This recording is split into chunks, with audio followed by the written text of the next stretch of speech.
आता वळूया आजच्या चर्चेच्या मुद्द्याकडे। महाराष्ट्राच्या मातीतला खेळ असलेल्या कुस्तीची राजकारणाच्या आखाड्यात पाठ लागतीये का? मंडळी, हा सवाल उपस्थित करण्यामागचं कारण म्हणजे महाराष्ट्र केसरीच्या निमित्तानं महाराष्ट्रातल्या दोन संघटनांमध्ये सुरू असलेला अभूतपूर्व वाद। एका महाराष्ट्र केसरी स्पर्धेच्या वादाचा धुरळा अजून खाली बसलेला नाही, तोच पुन्हा महाराष्ट्र केसरी स्पर्धेची आज घोषणा करण्यात आली। त्यामुळे एकाच वेळी दोन महाराष्ट्र केसरी स्पर्धा कशासाठी? खरी महाराष्ट्र केसरी स्पर्धा मग नेमकी कुठली आहे? खरा महाराष्ट्र केसरी मग कोण असेल?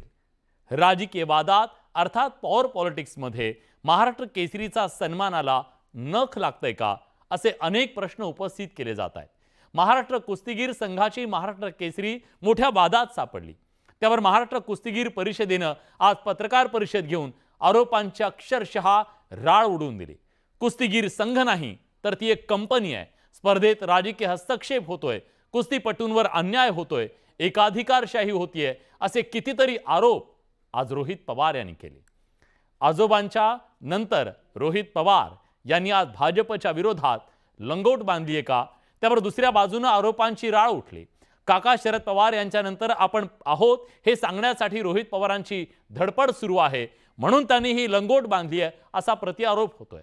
दोन संघटनांच्या कुस्तीत मल्ल मात्र कुस्तीपटू आज हतबल आहेत, पैलवान हतबल आहेत, कारण दुसऱ्या स्पर्धेत खेळल्यास कारवाईची त्यांना धमकी दिली जाते। कारवाईची टांगती तलवार घेऊन कुस्तीपटूंनी नेमकं कसं खेळावं? राजकीय साठमारीत कुस्तीपटूंचा बळी कशासाठी? कुस्तीतलं हे पॉवर पॉलिटिक्स कुस्तीच्या मुळावर उठणार आहे का? कुस्तीच्या भल्यासाठी या सगळ्याची चर्चा करणं गरजेचं आहे, पण त्याआधी बघूया कुस्तीच्या आखाड्यात राजकारण घडतंय कसं।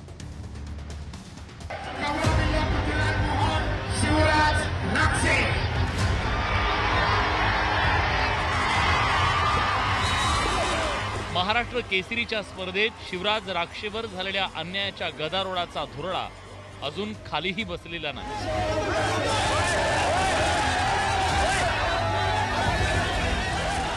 महाराष्ट्र केसरीचा विजेता पृथ्वीराज मोहोळनं खांद्यावरची गदा अजून खालीही ठेवलेली नाही।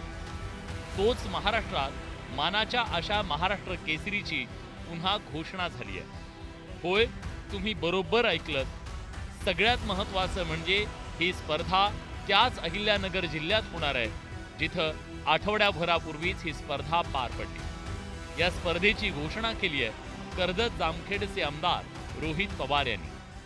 सर्व लोकांना आपण तिथे इन्व्हाइट करायचं, सगळ्यांना केलं जाईल, सर्व पक्षाच्या लोकांना, सर्व माजी महाराष्ट्र केसरीला पैलवानांना सगळ्यांना केलं जाईल आणि नियमानुसार ही त्या ठिकाणी कुस्ती हे महाराष्ट्र कुस्तीगीर परिषद तसंच अहिल्यानगरचे जे त्यांचे पदाधिकारी आहेत, वैभवराव इथं आहेत, तसंच कर्जतमध्ये जे पैलवान आहेत व तिथं असणारे सर्व लोक असे मिळून ही परिषद तिथं महाराष्ट्र केसरी घेणार आहे। मी फक्त आयोजन करतोय, तिथं नियोजनामध्ये मी कुठेही नसणार आहे।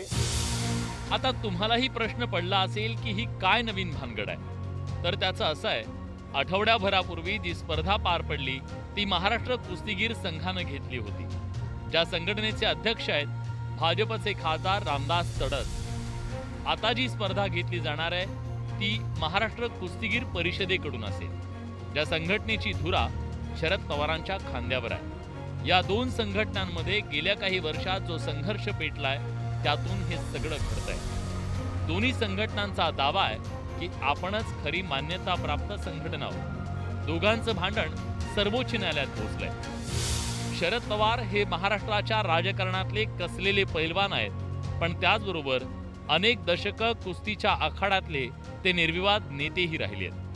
पण शरद पवारांच्या महाराष्ट्र कुस्तीगीर परिषदेची मान्यता रद्द करत कुस्तीतल्या पवारांच्या या वर्चस्वाला भाजपचे नेते ब्रिजभूषण सिंग यांनी आव्हान दिलं आणि पवारांची संघटनाच बरखास्त केली। तिथूनच कुस्तीच्या आखाड्यात राजकारणाची एंट्री झाली आणि एकमेकांना चितपट करण्यासाठी डाव प्रतिडाव टाकणं सुरू झालं।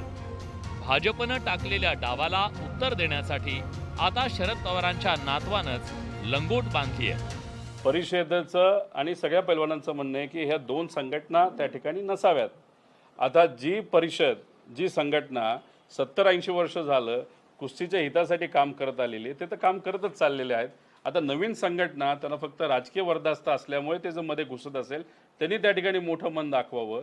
आणि याच्यामध्ये मी राजकारण करणारा कुणीच नाही, कारण इथं सुद्धा माझा फोटो तुम्हाला कुठंच दिसणार नाही. इथं फक्त आम्ही आयोजन करतोय, आम्ही व्यासपीठ देतोय. नियोजन करणारे हे सर्व पैलवान आहेत. पैलवानच याचं नियोजन करणार. त्या ठिकाणी जे नियम आहेत हे सर्व पैलवानच त्या ठिकाणी बघतील आणि हे पदाधिकारी आणि परिषदेच्या माध्यमातून ही स्पर्धा त्या ठिकाणी घेतली जाणार आहे. राजकारण आपण कुठेही त्या ठिकाणी आणत नाही. आठवड्याभरातच केल्या गेलेल्या महाराष्ट्र केसरीच्या घोषणेनं नव्या वादाचा धुरळा तर उडालाच, शिवाय कुस्तीपटू आणि कुस्तीप्रेमींच्या मनात काही प्रश्न निर्माण झालेत. एकाच वेळी 2 महाराष्ट्र केसरी स्पर्धा कशासाठी? दोन्हीपैकी खरी महाराष्ट्र केसरी स्पर्धा नेमकी कुठली? दोघांपैकी खरा महाराष्ट्र केसरी कोण?